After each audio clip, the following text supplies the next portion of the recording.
Daisy Jail Farm Park, first one of its kind in India, now in Hyderabad. 50% discount on Magic Pass. ఈ రోజు మీరు చూస్తా ఉన్నారు కదా, పశ్చిమ నియోజకవర్గంలో ప్రజలందరూ ఎంత ఉత్తేజంగా ఉన్నారనే జోష్ ఇంత అంతా లేదు.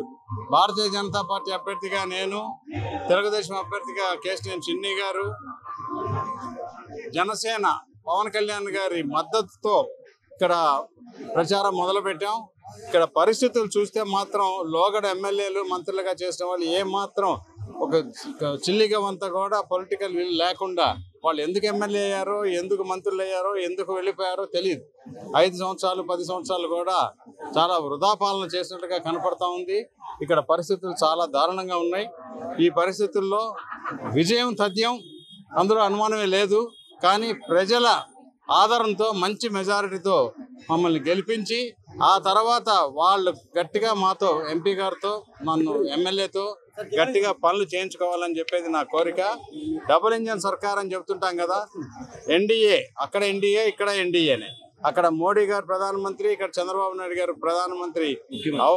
ముఖ్యమంత్రి అవబోతున్నారు. ఆ పరిస్థితుల్లో రాష్ట్ర భవిష్యత్తు గురించి పవన్ కళ్యాణ్ గారు నిజంగా ఒక త్యాగమూర్తి లాగా ఆయన అన్నీ కూడా సర్దుకొని ఎక్కడ తగ్గాలో ఎక్కడ పెరగాలో ఆయనకు బాగా తెలిసిన వ్యక్తి, చాలా అనుభవశాలిలాగా పనిచేసి ఈ పొత్తును కుదిర్చడం జరిగింది. ఆయనకి మాత్రం నిజంగా నా ధన్యవాదాలు, నా వందనాలు.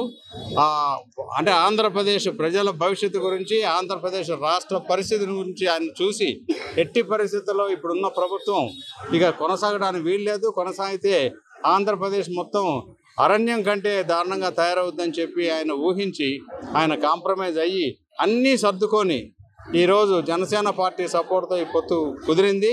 కాబట్టి ఆయనకి మాత్రం ఎల్లప్పుడూ కూడా ఆంధ్రప్రదేశ్ ప్రజలందరూ రుణపడి ఉండాలని నేను కోరుకుంటున్నాను. సార్, పశ్చిమ నియోజకవర్గంలో రోడ్లు కానీ, డ్రైనేజీలు కానీ, స్కూళ్ళు కానీ డెవలప్ చేసిన వైసీపీ పార్టీ ప్రభుత్వమే.